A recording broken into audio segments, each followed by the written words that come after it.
तालुक्यात सध्या खुनाची मालिका सुरू असतानाच पुन्हा एकदा गणेशगाव येथील युवकाचा खून झाल्याच्या घटनेनं परिसरात खळबळ उडाली आहे। दिंडोरी तालुक्यात गेल्या काही दिवसांपासून हत्येच्या घटनांनी थैमान घातलंय।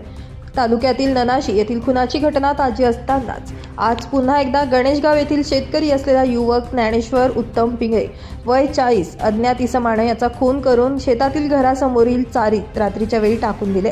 घटनास्थळी दिंडोरी पोलीस दाखल झाले असून पंचनामा करून पुढील तपास दिंडोरी पोलिसांकडून करण्यात येतोय।